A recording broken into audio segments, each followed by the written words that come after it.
Good afternoon. My name is Kelsey Olson, and I have the pleasure of serving as the Deputy Secretary of the Kansas Department of Agriculture.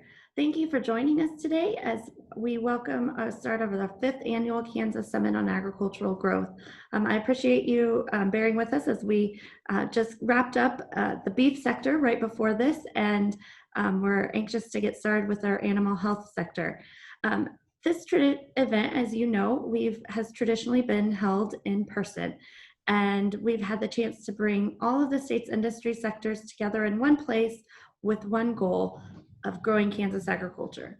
While we aren't all able to be in one place this summer, we're still focused on that one goal. We are excited about the opportunities that this virtual summit is bringing to the experience. I'm confident we'll be able to work together in this virtual environment and outline our specific action items to continue to move the industry forward. During these challenging times, the role of agriculture that plays in the state of Kansas continues to be a strong economic driver and is even more critical. We continue to focus on economic growth for the state, which we know is dependent on the growth in the agriculture sector. Strategic industry growth requires communication, coordination, and collaboration. Thank you again for joining us today, and we appreciate and anticipating great participation for the animal health sector. With that, I'll turn it over to our sector leader, Russell Plashka. Thank you, Deputy Secretary Olson. It's my pleasure to welcome everybody to this afternoon's Animal Health Sector session. I am Russell Plashka. I'm with the Division of Ag Marketing here at the Kansas Department of Agriculture. And I want to thank everybody for taking time out of their afternoon to be a part of it. We've got a great lineup today, I think, to discuss animal health and really focus on the practitioner this year. So before we get into that, I really want to kind of also focus on the importance of the animal health industry in Kansas. You know, as Kansas is located right in the middle of the animal health corridor, we're home to more than 300 animal health companies that account for 56% of the total worldwide animal health diagnostics, pet food sales, and as a state, Kansas is home to over 2,500 licensed veterinarian practitioners. The vision of our agency is to provide an ideal environment for long-term sustainable agricultural growth.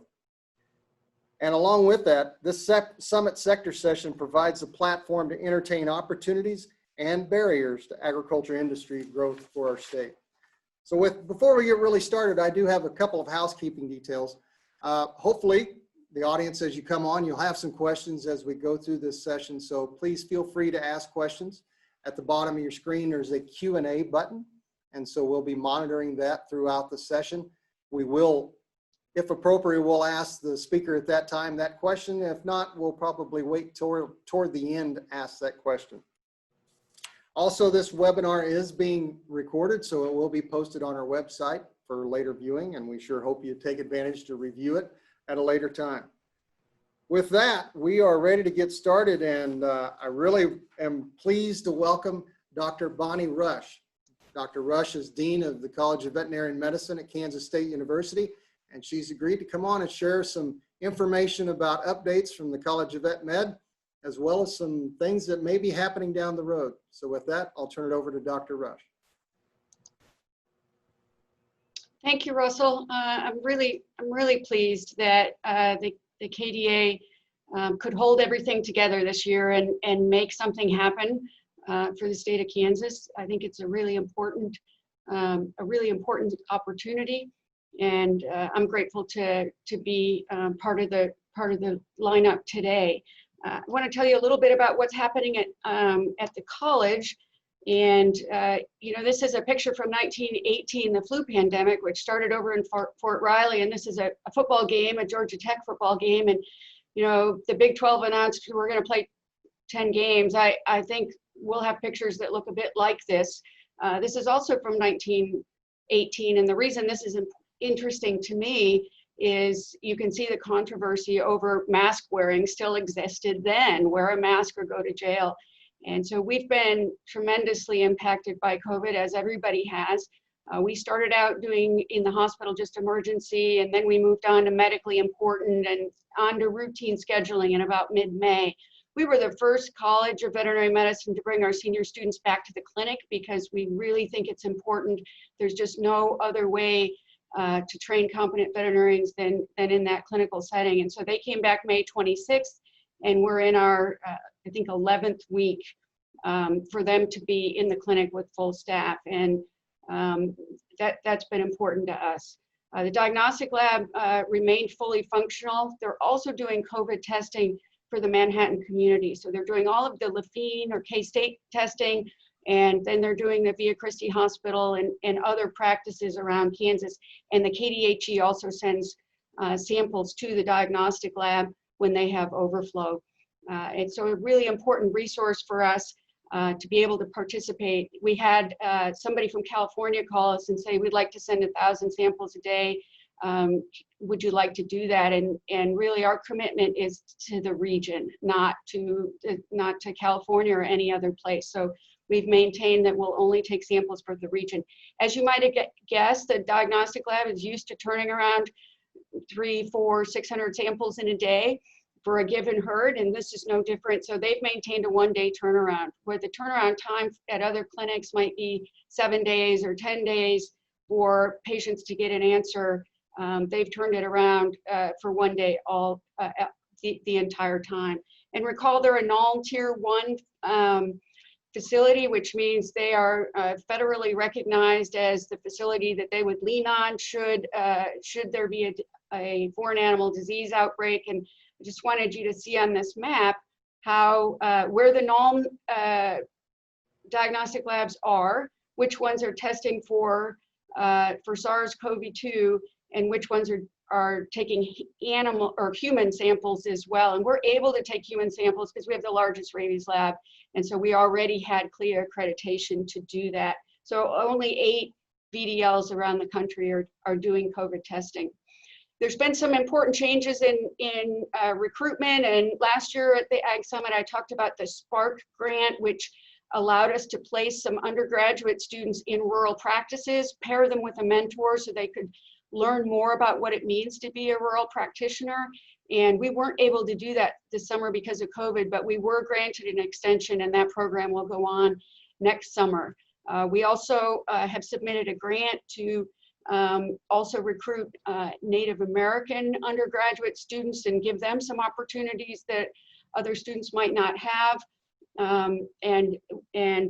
We have heard, we haven't received the letter yet, but we've heard that we'll be funded in that as well.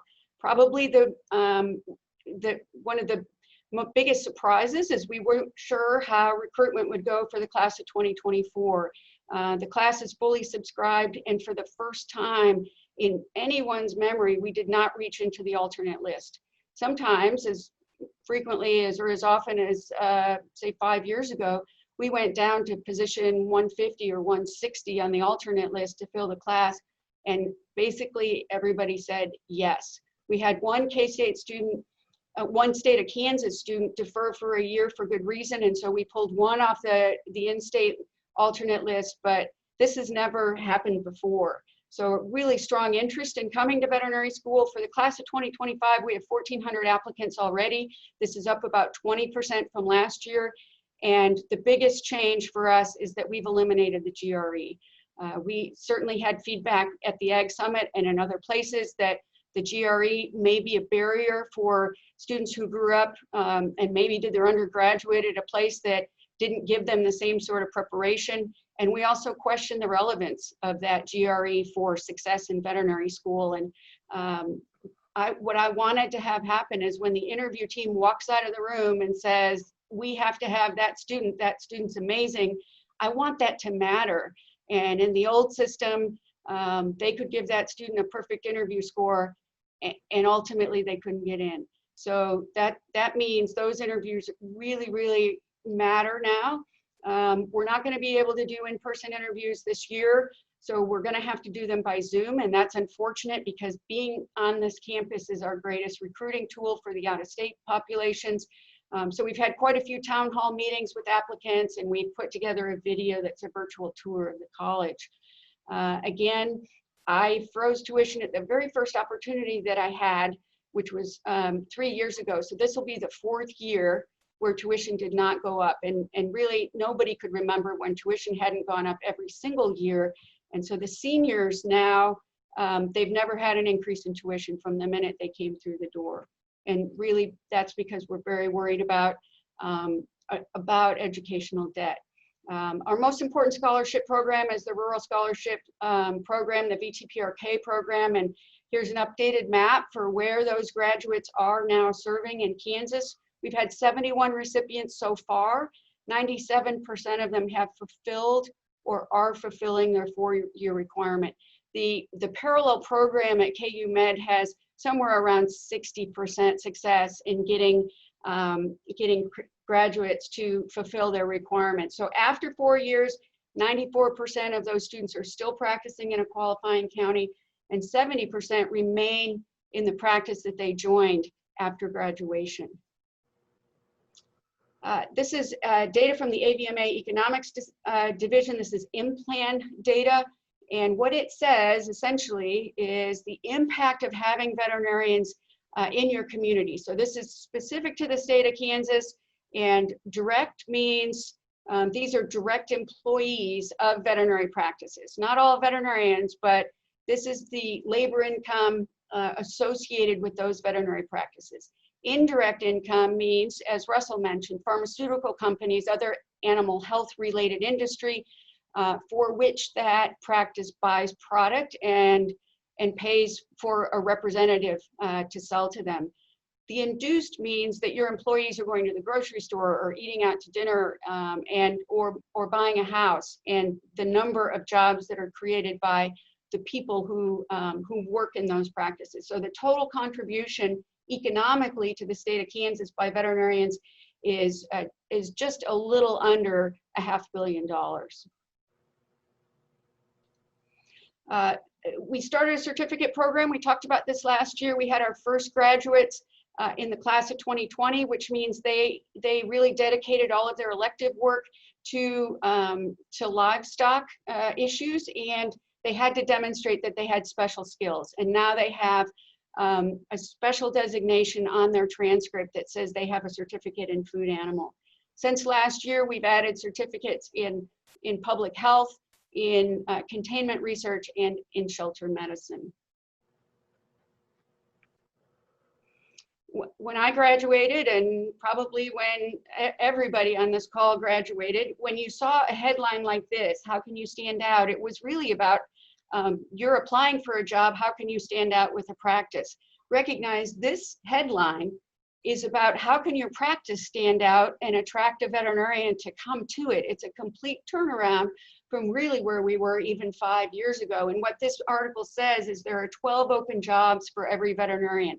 I don't quite believe that number.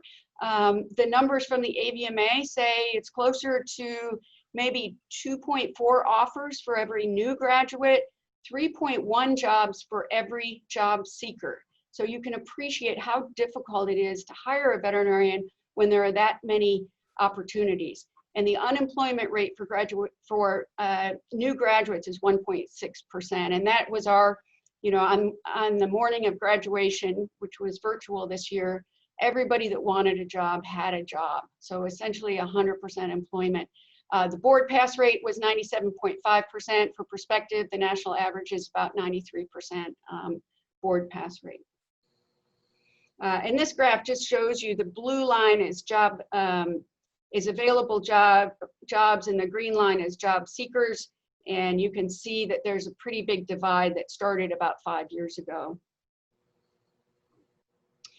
This is how COVID has impacted the veterinary industry. Everybody, really slowed down for a couple of months, and you can see it's rebounded. And when I talk to practitioners across the state of Kansas, they essentially all say the same thing. We are super busy, busier than before COVID, and you can see the impact there, up 9.15%. Debt is certainly the thing that keeps me up at night, and we eliminated some hidden costs for our graduates in the form of books and other fees. And you can see debt is down a little bit for in-state Kansans. They pay $98,000 in tuition door to door. Our out-of-state students pay $215,000 in tuition door to door. Their debt is down just a little bit. The K-State average is still above the US average, but you can see native Kansans debt is far below the US average in educational debt. The income has also improved. So for the class of 2020, their starting salaries have increased quite a bit. They're still just a little bit short of the national average, but far better than they were for the class of 2019. So there's the supply and demand impact of salaries for new graduates. During COVID, we have been really busy renovating, and I've got the donors next to each renovation because I wanted to be sure and say we don't do these renovations on the backs of tuition or on the backs of state dollars. So absent any sort of external support, we are not renovating. But I wanted to share the spaces that we've been working on really since last December. So Livestock Services is really, this is the before picture, and it really looks a lot like 1978. And so we had a lot of external help with a more cattle-friendly and more student-friendly design. And so it's a new drive up. Nobody has to back a trailer to release cattle. This is the new alleyway into the building. There's a bud tub, and here's the alley. Here's the hydraulic alley and hydraulic chute, and Merck is our donor. And so there's really a much different look to our receiving area for individual animal care in Livestock Services. This is about $1 million renovation. The next thing we did is we put a new auditorium in between the buildings. So this was our outdoor classroom space, hospitals up here, and the teaching area, Trotter Hall, is down on the bottom. And this is what the new entryway will look like when you arrive. They're laying the concrete today here in the entryway. And so this is a new atrium space, a gathering space where we can hold events. And that's what it looked like just a couple of days ago, that new atrium space. And then this is the new classroom. It seats 220 students, and Boehringer Ingelheim is our sponsor here. And it's really important.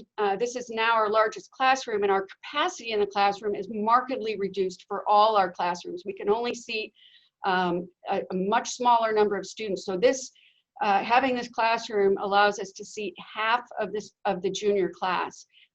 For our other traditional classrooms, we could only seat a third of the class. So this is what it looks like today. It's got to be ready 1 week from today for orientation. And they tell me it's going to be ready. So we'll see how that goes. There's going to be a little retail space off the side because visitors from the college really like to buy a shirt or a hat or something. So we've got the revenue from that space will go to student scholarships. And they're pouring the concrete for the patio and grill right now, which is going to be where the old bike racks were. And many of you have been in Frick Auditorium. This is the old junior classroom. And it's not going to be Frick Auditorium anymore. It's going to be a primary care hospital, Hills Pet and Nutrition Center. Most of our students are going to do primary care when they graduate, so we felt it was important that they had a much nicer place to train and work and for clients to bring their animals. And so a much bigger treatment area, their own conference room, their own surgery suite, lots of upgrades for them. This is what Frick Auditorium looks like today. And you can see it's going to be 2 floors. So the first floor is the primary care center. The second floor is going to be a core research facility, we hope. I submitted an NIH grant for about $3.4 million to renovate that. We got a pretty good score, but we don't know yet whether we'll be funded. And it's really important. I just want to give a shout out to Dr. Rick and Dr. Hartwich. They just received a COBRA grant for $11.3 million to study infectious diseases, emerging infectious diseases, both domestic and foreign animals. So a really important piece. And so I think with that, my time is certainly up. And I don't know that I can see the chat. Let me stop sharing my screen and see if I can see if there are any questions. Russell, any questions I need to address now? Yeah, we had a couple of questions I think are kind of specific to that. I'm going to turn it over to Shirley Aceto, our co-lead for the animal health, and she'll check the chat and ask those questions. Shirley? Yes, Dr. Rush, there's a question from Dr. Randall Spare out of Ashland, Kansas. Would it allow the state of Kansas to have a more complete return on the investment if individuals from other veterinary schools were invited to participate in the VTPRK scholarships? Dr. Rush, you're still muted.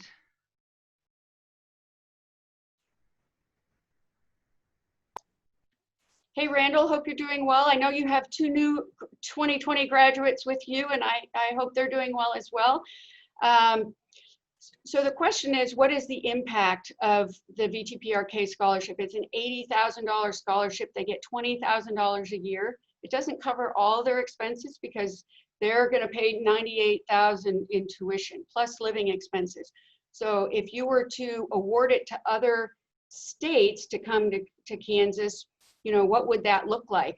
We know the best draw for the state of Kansas to keep students here, to keep people here, is if they came from here. And so we really are proud of the numbers for retaining students, retaining graduates where they landed. The med school doesn't have numbers that even approach that, nowhere close to that. And so my concern would be, first of all, the impact that it would have. How would Kansas taxpayers feel about funding another veterinary school, and would they actually stay in Kansas? If they're from Kansas and they're paying out-of-state tuition at another school, you can see the impact. They probably have about $250,000 in debt, and so their ability to take a job in rural Kansas, that impact of that $80,000 is so much less. And so I appreciate the question, and I'm going to turn it over to Russell. Thank you, Dr. Rush. Next up on our list, very happy to have Dr. Michael Whitehair from Abilene, Kansas. And Dr. Whitehair is a retired practitioner, but is still remaining active in association. So to start off with, Dr. Whitehair, could you just tell us a little bit about yourself, how you started your practice, when you started it, and kind of where you're from? You're still muted, Dr. Mike.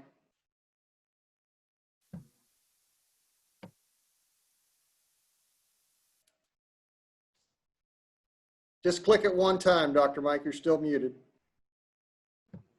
There we go. Okay. Can you hear me? Yes, we can. Go ahead. How's that? That working? Yes, you're working. Good. A little bit about myself. Native Kansan, fourth generation, understand agriculture. That's been my lifeblood. Very fortunate to enter into the College of Veterinary Medicine and graduate in the mid-70s. You can appreciate at that time, life was quite a bit different than it is today. But the greatest thing that happened to me was being a part of the Abilene Animal Hospital.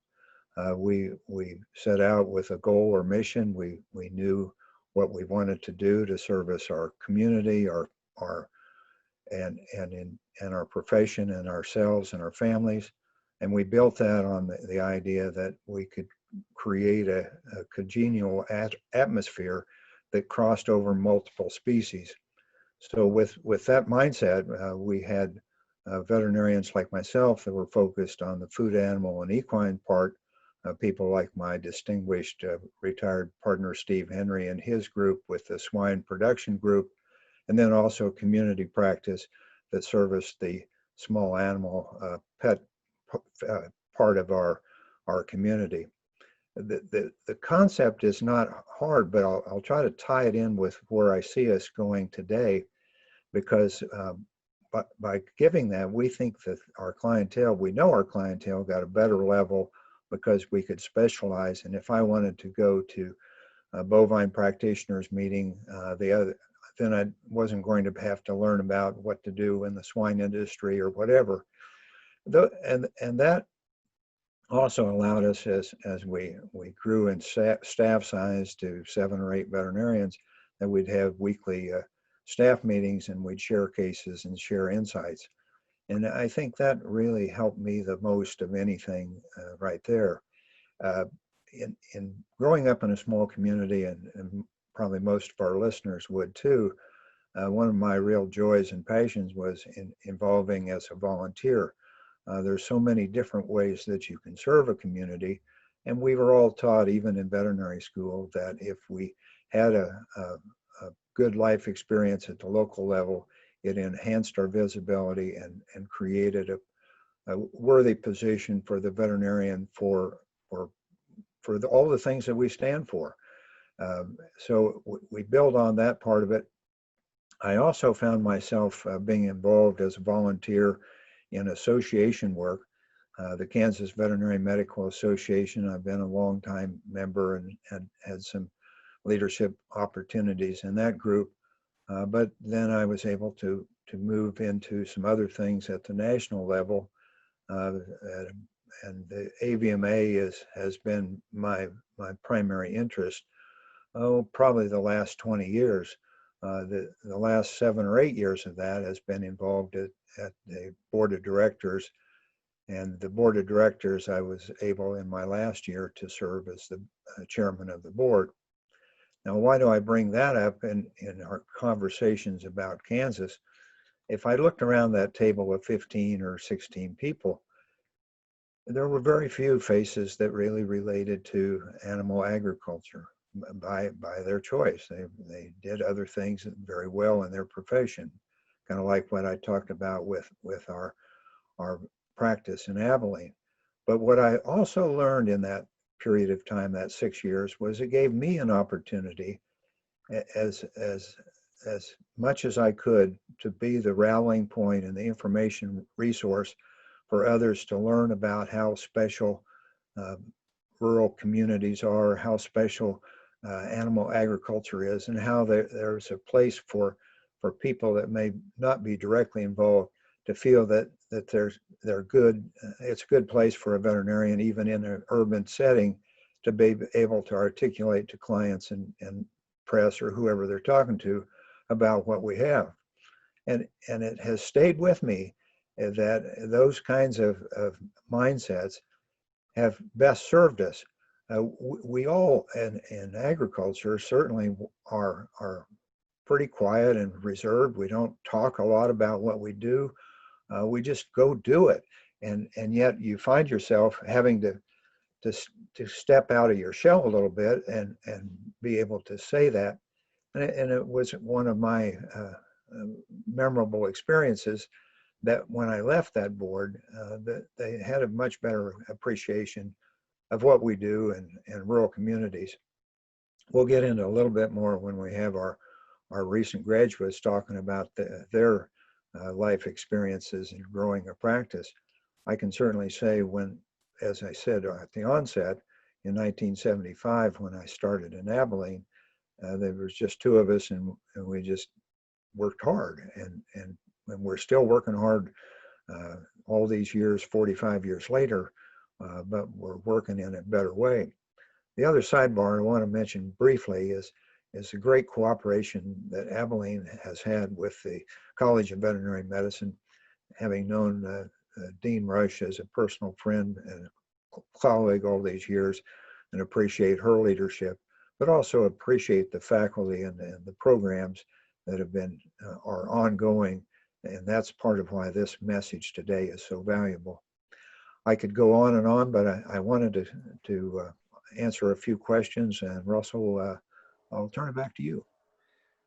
Thank you, Dr. White here. So, kind of one of the things that we visited briefly over the phone a few days ago, and we talked a little bit about One Health and how, One Health isn't just about animal health, but the discussion in human medicine as well. So from your perspective, what does that really mean for our practitioners in the animal health industry, that One Health? Now, Russell, I thought about the question, and in reading that, I was reminded, because of my association experience, of being seated in a board meeting several years ago, with at that time the current president, who was a practitioner from Illinois, who launched as his whole focus the One Health concept.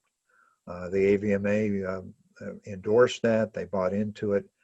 And I have to say to our audience that it in paper or in theory, it sounded wonderful, but the buy-in was really shallow. And part of the challenge we had is we as veterinarians understood, because of our clinical, our training, the importance of One Health. We understand zoonotic situations, and because we understand that, we're very well qualified to take that on. But if you transfer that mindset to the human medical aspect and start talking about them, veterinarians didn't always fare so well. They didn't always have the deserved reputation and respect that they should have. And that's not a complaint, because, again, like anything else that we have, when we see the challenge, we're best served by stepping up to it. And how do you do that the best? It's by communication. And now the onset is that we have progressed, but part of that is getting that worked into the curriculum. And as the dean will tell you, it's hard to get new ideas and concepts into a crowded curriculum. But we can show that there's some opportunities through One Health, but we don't want to be Pollyanna about it, because we can tell our own family the whole story and feel good, and then we didn't do anything. And so I think that one of the things that I hope, and when we were talking about future opportunities, would be to utilize the training that Dean Rush has done with graduates with public health adjunct degrees. And that's going to be the best stepping stone, in my opinion, to make One Health a viable entity. I hope I answered your question, Russ. I think so. So kind of following up on, what's coming down the road, we talk about the animal health corridor and the KC animal health corridor from Columbia to Manhattan and north and south and east and west. So the possibilities, or what do you see as maybe the opportunities and maybe the impact on our local practitioners with this animal health corridor and the completion of NBAT? Russell, I again thought about the question that you proposed to me, and I thought about the traditional role of pharmaceutical companies, and I've had some wonderful friendships over the years with representatives of companies, but I also have recognized that in the One Health, or in the animal health corridor, they're opportunists. They're doing what I said a moment ago. They're seeing and buying as entrepreneurs to create opportunities, develop tools that can better enhance health throughout our industry.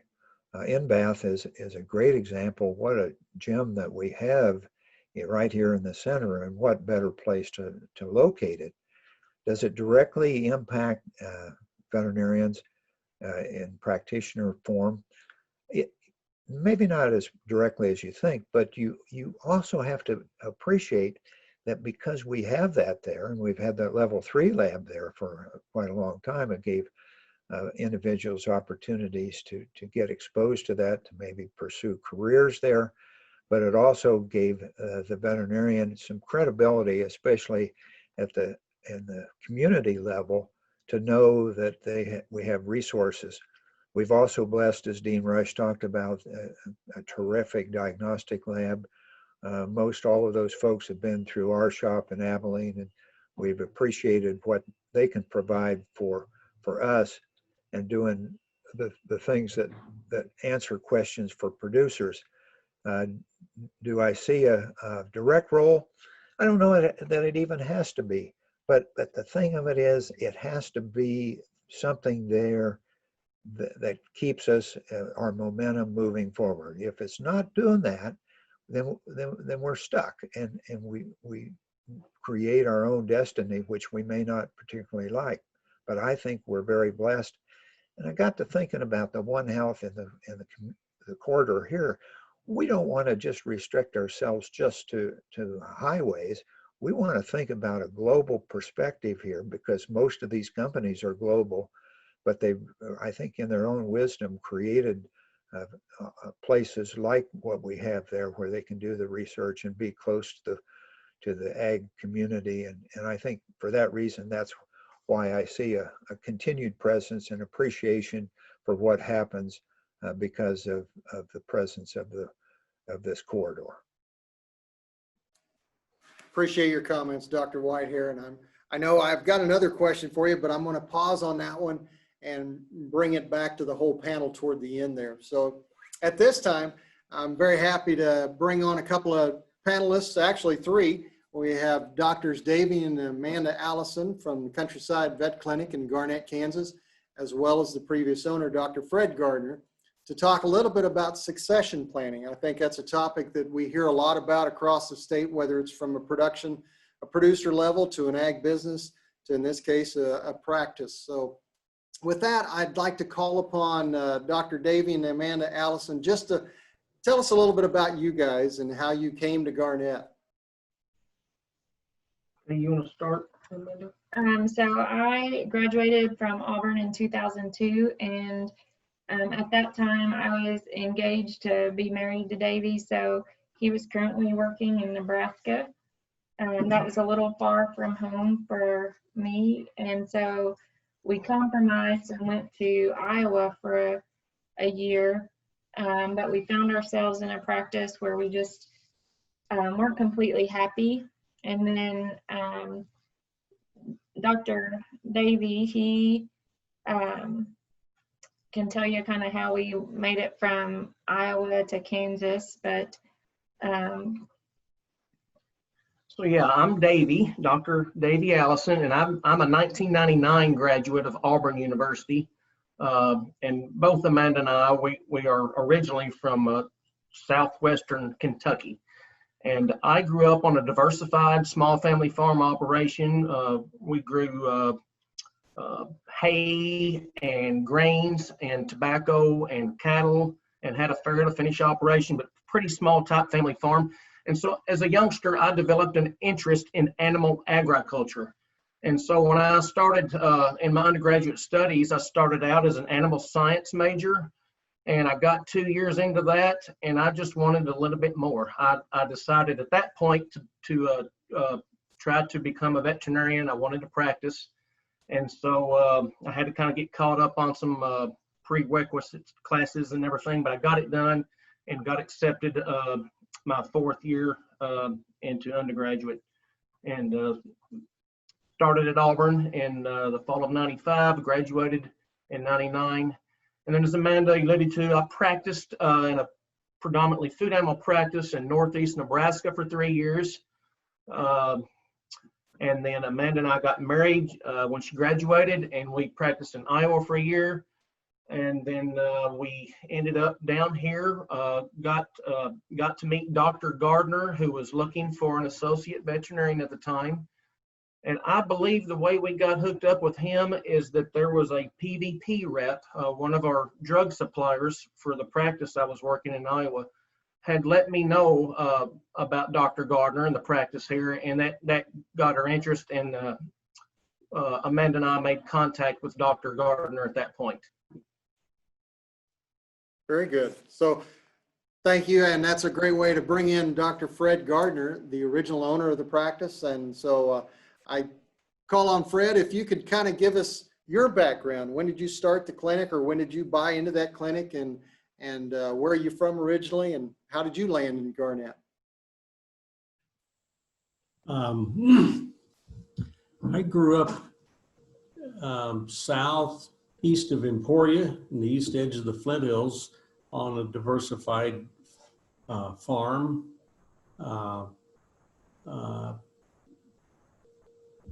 I was the 4th generation there, but I could see that there wasn't going to be enough revenue there to support all of us boys. And I enjoyed the animal agriculture immensely. And so I went to vet school, graduated in 78, practiced for 2.5 years at Oferley, Kansas, out by Dodge City with Dr. Rodney Oliphant. Then I spent a couple of years over in Asia, worked in the country of Bangladesh as a volunteer for Vet Christian Mission, doing agriculture or animal agriculture development work, developing some mass vaccinations for anthrax. We did quite a bit of work with foot and mouth disease and a few other diseases, and Newcastle's disease in chickens. And then I came home, got married, worked for Rodney another year and a half, and then we bought a business in Garnett from a classmate of mine, and we've been in Garnett since 1984. You know, when I bought the business, it was a solo practice, and through the years it's grown, and we've diversified. Then I subsequently eventually hired Doctors Davy and Amanda to work for me, and then they bought in stock into the business, and then several years ago I sold them my shares in the business so that they're sole owners of the business now, and I work for them. So that's my story. A little bit of role reversal there, Dr. Gardner. So I guess I'll throw it back to Dr. Davy and Amanda. So how did that conversation start? So at what point did you guys decide, you know, it's time to have that conversation that we need to think about, we're either buying into it, taking it over, or we're moving on somewhere else? Yeah, you want me to answer that, Amanda? Yeah. I'll take that question. And, you know, I was kind of interested in stock ownership or partnership from the get-go. It was kind of my plan ever since I graduated vet school. I wanted a part in the work that I did. I wanted part ownership. And so that didn't happen the first few practices we were at for various reasons. We ended up coming and interviewing with Dr. Gardner, and we kind of visited briefly on that. And he thought that would be possible. But I think just like a lot of these situations that he and both I thought that we needed to work for him for a while and see if we were compatible with him, compatible with the clientele here and with the business. And so I forget how long we worked with Dr. Fred before he sold us some shares. I think we worked here 3 or probably 4 years before we really bought into some shares. And, you know, we got along and made good business contacts and got along with our clientele. And both Amanda and I thought it would work. And Dr. Fred, he let us buy in at that point. Very good. So back to Dr. Gardner, at what point or when did you think, you know, I need to be thinking about what I'm going to do for my exodus, you know, when do I exit my practice? So at what point did you start thinking that, you know, I need to start planning? Well, I think that early on from when I bought the business in 1984, I felt that there was potential there for more than one veterinarian, and that it would best be served if there were multiple owners in the business, and that I didn't have any intentions of owning the business myself forever. And so I think I started laying groundwork for that as soon as I bought the business. To, first of all, a year after I bought the business, I hired my first associate veterinarian to work for me. And I think I always had it in mind to sell interest to any compatible veterinarian that wanted to stay in the area and work together. Well, I'm gonna jump right to, I guess you might call it the elephant in the room. Everybody thinks that their business or their farm is worth millions. That's my retirement plan or whatever the case may be. So we'll jump right into that. So how did you guys negotiate? How did that process go on? You know, how do we decide what we're going to pay, and how does Dr. Gardner decide what it's really worth? So I'll let Who would like to go first on that one? Dr. Fred would like to go first. Okay, I'd be glad to address that. You know, initially, when Davey and the doctors Davey and Amanda indicated they were interested in buying stock, I hired a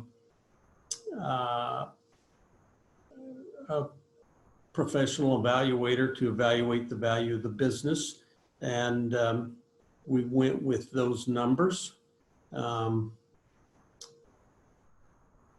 then a few years later, I sold some more interest to them, and I think we used pretty much those numbers, maybe adjusted them a bit.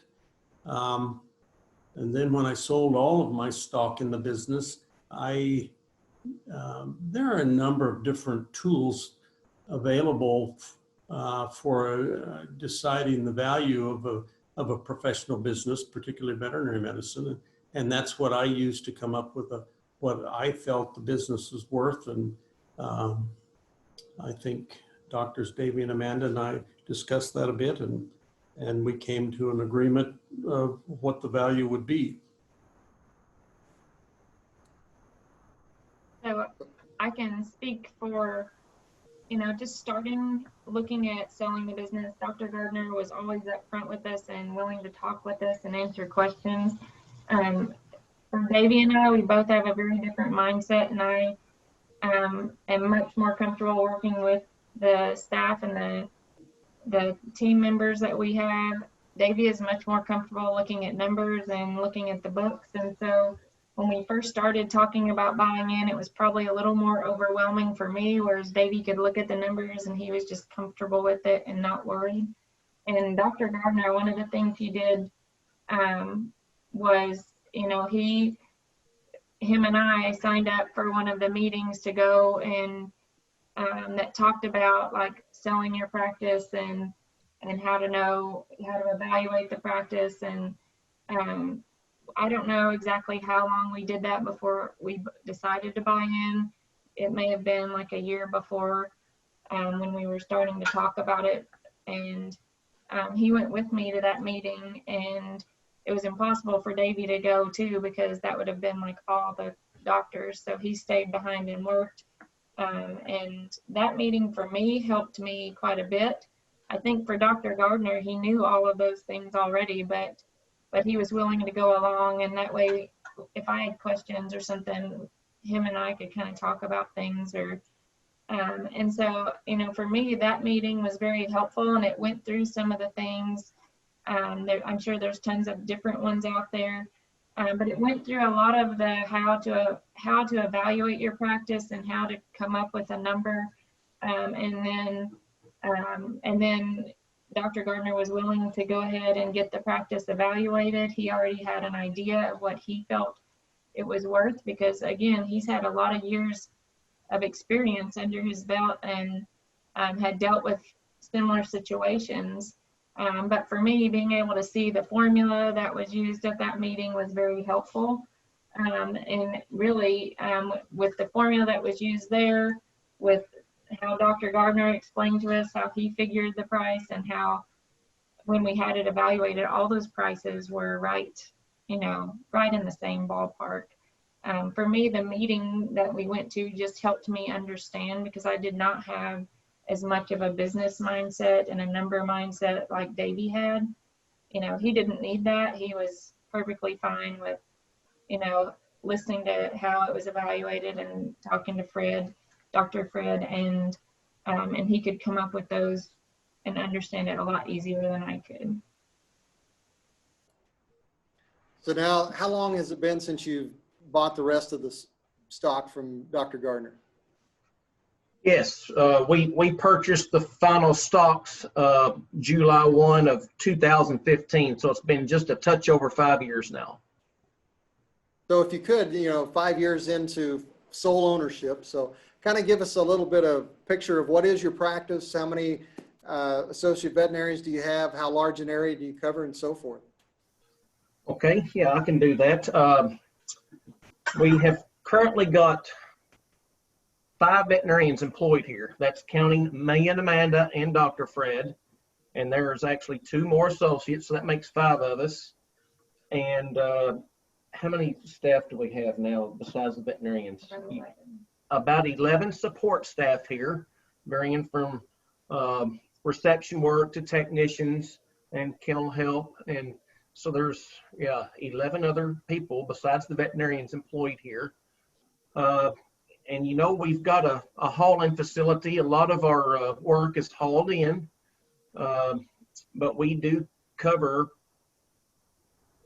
have clients in about 4 to 5 counties, maybe a few more than that. But most of our clients are within 30 miles, but there are some out to 50 to 60. 60 is kind of stretching it.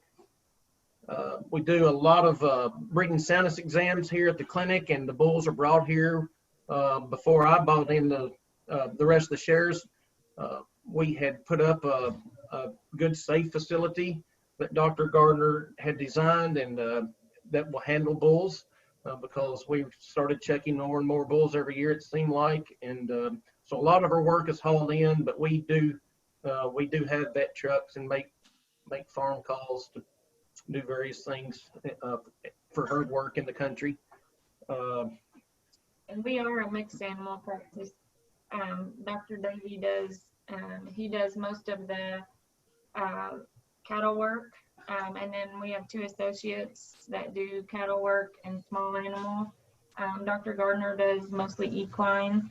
And I focus primarily on pets. I do some baby calves and small ruminants, but I am probably the weakest link because I don't do the big cattle calls or horse calls. I kind of stick to the small animal clinic, but we all take call and rotate that, except Dr. Gardner. He has stepped back from being on call now, but I think we have a really good team that works together, and we're a fairly busy practice. I think that sums it up a lot. Very good. So I'm going to kind of go back to Dr. Gardner there, since, and if I heard right, you said he no longer is on call. That's So correct. That's kind of almost like full retirement for Dr. Gardner, I think. So I would like to put it back to you, Dr. Gardner. What advice would you give somebody that's in your position or was in your position about thinking about that transitioning out of that veterinarian practice? So what advice would you give to somebody that's, maybe later in their career and all of a sudden now they're thinking about it? What advice would you give them? Well, I think that it depends on what you want to happen. In my case, I wanted to have a business that was sellable and would continue on past me. And so I began laying groundwork for that the day after I bought the place. And worked in that direction and tried to take advantage of continuing education material that would help take me in that direction. I think also you've got to plan ahead and develop relationships with associate veterinarians that have an interest in staying and owning and running the thing. And you have to be willing to turn it over to them and let them pick up the ball and run with it at an appropriate time. And that was kind of my plan. And I think it's served me well. Thank you. So Dr. Davey and Amanda, same question to you. As young folks coming into the industry and looking for that practice to purchase, what advice would you give somebody that's starting down that path that you guys have already gone down now? Yes, I think the first thing that is very important is to have a good valuation of the business. And so you have a good planning and knowledge of how you're going to pay for the place. And another thing is you've got to have a really good relationship with the seller, and trust goes both ways. And once that's in place and you have a good understanding, of course, you've got to get financing and everything. And, you know, after that, the earlier you can accomplish that, the better. Because all of us only have so many years to practice. And, you know, it'd be my opinion, the earlier you can own a successful business, the better off you'll be in the end. What about you, Amanda? I think the number one thing when you're buying and selling it, either on either side of that, is an open line of communication.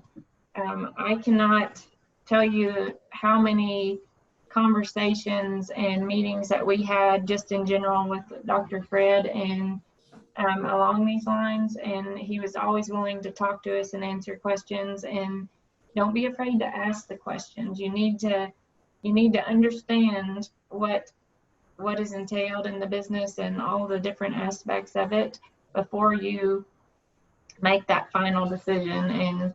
And so don't be afraid to ask questions and just keep that line of communication open at all times. And kind of follow up on that advice, you know, you both mentioned, Dr. Gardner and you guys have both mentioned some outside resources. So what were maybe one or two of the most productive or most usable outside resources, the most valuable, I guess is the best word for that, for you guys during that transition process? I think, again, I would say going to a business meeting for me, if you do not have the comfort level with buying a practice and transitioning through that, going to that meeting for me was very important just to feel more comfortable in the decisions that we made. And there are tons of different opportunities available at your different CE meetings you go to. They talk about that, or you can go to a meeting that's specifically for that situation, and it's meant for both the person selling and the person buying. For me, that was really helpful. Again, for Davey, I don't know how helpful that was, but it made me feel a lot more comfortable. And I think having that outside evaluation, at least the initial time when we bought in, was important. You know, if nothing else, it just showed how knowledgeable Dr. Gardner was and how accurate he was on his description and prices that he came up with. And so, you know, I would say don't be afraid to do that, because it was definitely, for us, it just emphasized to us how honest Dr. Gardner was with everything and how knowledgeable he was in that aspect. Very good. Well, I can't thank both of you and Dr. Gardner enough. That's an awesome story to bring, and I think it's very timely as we talked about transition planning across the board, no matter what sector of agriculture we're in. That's a topic that we get asked about a lot. So, and you mentioned something, Dr. Allison, about business planning. So I want to kind of come back to Dr. Rush, if she's still on there. She hasn't left. There she is. What are kind of down the road plans for curriculum and the College of Vet Med for that business management piece? Yeah, Russell, that, you know, I congratulate Fred and Davey and Amanda. That was a work of art, really a beautiful story. And I'm sure everybody knows it doesn't always go that way. And we don't currently have that sort of expertise in the college, but we get a lot of calls about it. So our 2021 plan was to put together a certificate program in business for students to pursue, along with the other, you know, you saw the other certificates that we're putting together. And I want to hire that expertise in the college, which with transitioning a business as part of that skill set, along with the other aspects of business management, so that students can start to have some coursework in every year of their curriculum in that way. We've got some people with business management skills, but really I'm talking about a next level, just like the person that Fred went to get, you know, to get evaluation of the practice. That's a skill set we don't have in the college.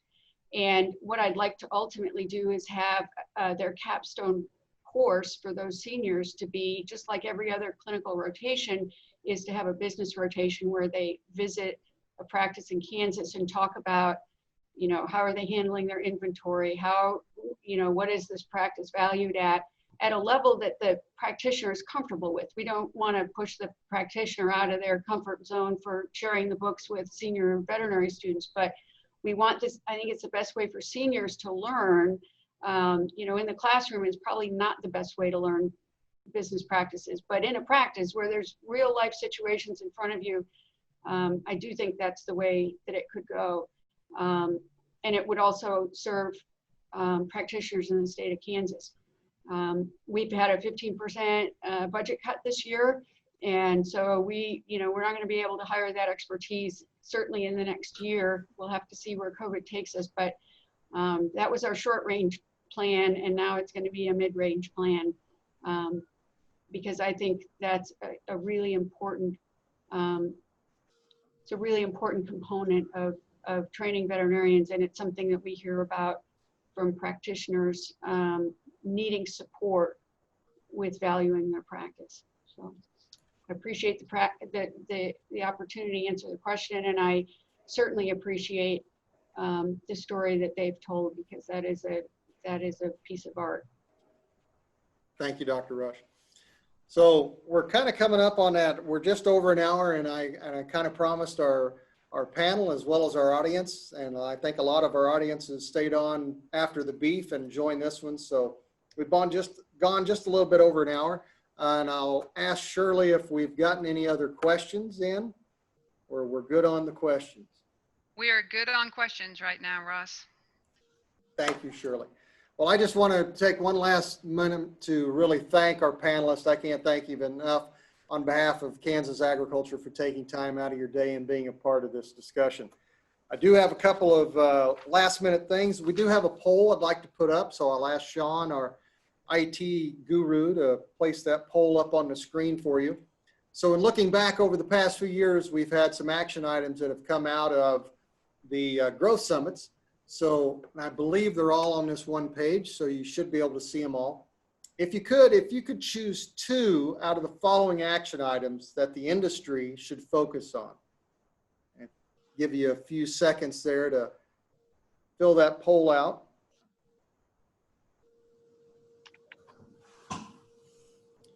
And while you're filling that poll out, I might go ahead and mention, we sure want to make sure that you know that August 17th, 18th, and 19th will be our crossover topics. So we're really looking forward to having those, and those are up on the screen there for you to see. Monday will be Agriculture's Voice and Statewide Initiatives. Tuesday will be Protecting Our Supply Chain. And then Wednesday will be all about trade. And then on Thursday, the 20th, will be the general overall session, where we'll kind of bring together everything from these sessions, highlights, as well as we'll have some keynote speakers and kind of give an overview of the industry. Is the poll done, Sean? 16 responses. Okay, so keep filling the poll out if you would, and I'll keep talking here. Also want to talk about our Ag Heroes. So nominate someone for Ag Heroes, a new program started by the Department of Agriculture. Since COVID-19 pandemic, Kansas farmers, ranchers, and agribusinesses have performed essential functions to keep food on the tables of people worldwide. So KDA established this program as a way to recognize some of those people, and we're encouraging everyone to nominate somebody. That could be a business, could be a farmer, rancher, or agribusiness. So please, those are open now, and we're going to close those nominations on, I believe, the 19th or the 10th. I'm sorry, I had my numbers wrong. On August 10th, those nominations will close. So with that, let's, I think we can close the poll. And there's the results of the poll. The sufficient supply of veterinarians with a long-term interest in serving rural Kansas was the number 1 at 75%. And then we had a tie for number 2 there, continued strategic economic development plan surrounding NBAF and animal health corridor, as well as industry-led proactive social and traditional media outreach. So with that, we could close that. And again, I just want to thank everybody for being a part of today's session. We hope you have a great afternoon and a great evening. Thank you.